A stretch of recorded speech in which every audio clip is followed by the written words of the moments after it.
कहते हैं कानून है अंधा, पर उसमें अमल करने वाला हो नेक बंदा। तो अपराधी का न्याय करने को वध करे, मार के कानून का डंडा, डाल दे पापियों के गले में फांसी का फंदा। इनकाउंटर, विकास दुबे का इनकाउंटर आज का सबसे चर्चित विषय है, सबसे सनसनीखेज न्यूज़ है। और ये न्यूज़ आज सब तरफ आप चर्चा कर रहे हैं। लेकिन विकास दुबे इतना बड़ा डॉन कैसे बना, और इसके किसका हाथ है? राजनीतिक पार्टियों का, मतलबी नेताओं का, पुलिस में रही खामियां, न्यायिक प्रक्रिया में विलंब और उसकी खौफ या दहशत से भरा वातावरण, यानी कि क्राइम का बादशाह बनने में सबका हाथ है। उसे बाहुबली बनाने में सब पार्टियों का हाथ है, सपा, बसपा, भाजपा। विजय दुबे की कहानी बिल्कुल फिल्मी लगती है। छोटे छोटे अपराध करके धीरे धीरे वो गुनाहों की कहानी का राजा बन गया। पुलिस पकड़ती रही, बड़े बड़े नेता उसके लिए फ़ोन करने लगे उसके फेवर में, और वो धीरे धीरे डॉन बना। फिरौती, खून, हत्याएं वसूली और प्रोटेक्शन मनी से उसका वसूली करना, प्रॉपर्टी खाली कराना, 2 नंबर का पैसा उसने बहुत बनाया। विकास दुबे लूटपाट, किडनैपिंग, इससे बहुत काला पैसा बनाया। 5200 करोड़ का उसका ये खजाना उसने बनाया। इतना बड़ा वो पैसे वाला बन गया 2 नंबर का। ये कैसे हुआ? ये किसने मदद की? इसकी अभी सरकार इंक्वायरी कर रही है। पुलिस ने पकड़ा, वो छूट जाता था, उसके लिए बड़े बड़े नेता उसमें उसका मदद करते थे। और ज़मीन खाली करके उससे हथियार लेना, ये उसका बड़ा काम था। उसका जो उसका जीवन है वो भी बहुत फिल्मी लगता है। शादी के लिए उसने रीचा से शादी करी, उसके माता पिता ने विरोध किया तो उसने उनके कनपट्टी पे पिस्तौल रख के लड़कियों को भगा के उससे शादी की। ये कहानी भी बिल्कुल फिल्मी लग रही है। नायक नहीं खलनायक हूँ, इस स्टाइल में वो बढ़ता गया।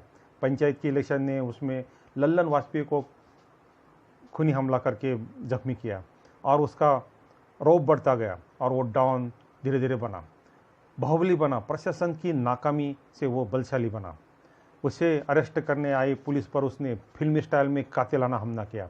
चंबल के डकैत जैसे गोलियां चलाते वैसे उसने गोलियों की बारिश कर दी पुलिस पर, और इसमें 8 पुलिस शहीद हो गए।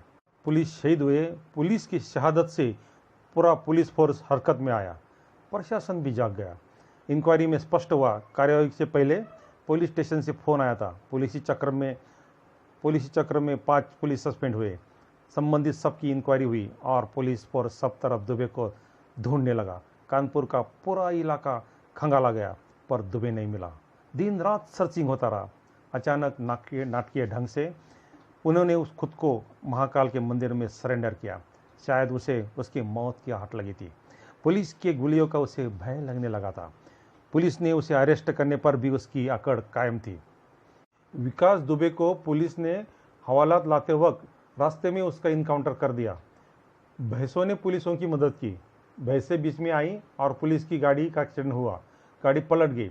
ऐसे परिस्थिति में उसने भागने की कोशिश की, पर पुलिस ने उसे पकड़ लिया। पुलिस का पिस्तौल छीनकर भागते वक्त दुबे ने पुलिस पर गोलियां चलाई। प्रत्युत्तर में पुलिस ने उसे मौका गंवाए बिना उसे गोली मार के वही ढेर कर दिया। इनकाउंटर में दुबे मारा गया।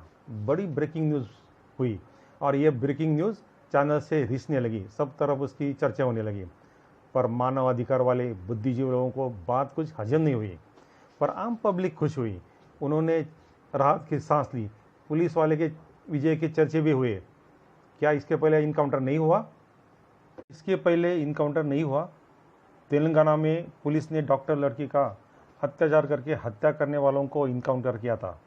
पब्लिक ने पुलिस का हीरो जैसा स्वागत किया, उन पर पुष्टि की, यानी कि न्याय भी आम लोगों को अच्छा लगा, क्योंकि कोर्ट में न्याय नहीं मिलता, पुलिस को सबूत नहीं मिलता। अनेक समस्याएं है, न्याय मिलने में बहुत देर होती है। कानून सचमुच अंधा है। हाईकोर्ट में एक केस चलाने को 4 साल तक लग जाते हैं और इसमें पब्लिक को न्याय मिलने में देरी होती है, और देर से आए दुरुस्त आए ऐसा करके पब्लिक समाधान कर लेती है। मुंबई के गैंगवार में जो इनकाउंटर हुआ था उसमें मन्या सुरवा का इनकाउंटर बहुत चर्चित हुआ। उस वक्त पुलिस को सरकार ने छूट दे रखी थी और फिर बड़े बड़े गुंडों को खत्म हुआ। इनकाउंटर में बड़े बड़े गुंडे मारे गए, डॉन मारे गए। और इसमें बड़े बड़े डॉन मुंबई छोड़ के भाग गए, कोई दुबई भागा, कोई पाकिस्तान भागा, कोई पुर्तगाल में छुप गया, और मुंबई ने चैन की सांस ली और सब तरफ शांति चाहिए। लोकतंत्र में कुछ खामियां हैं, उससे बदमाश छूटते हैं, इसलिए शायद कुछ ऐसा तरीका ढूंढा गया है, वो है इनकाउंटर। ये तरीका कुछ अंकुश लगा देता है अपराधों पर, और ये महाभारत जैसा सुझाव है कि वध करने जैसा, पापियों का अंत तुरंत। कहते हैं न्याय मिलता है वो देर से मिलता है, इसलिए पब्लिक कानून को बोलते हैं कानून अंधा है। कहते हैं कानून है अंधा, पर उसमें अमल करने वाला हो नेक बंदा, तो अपराधी का न्याय करने को वध करे, मार के कानून का डंडा, डाल दे पापियों के गले में फांसी का फंदा। जय हिंद,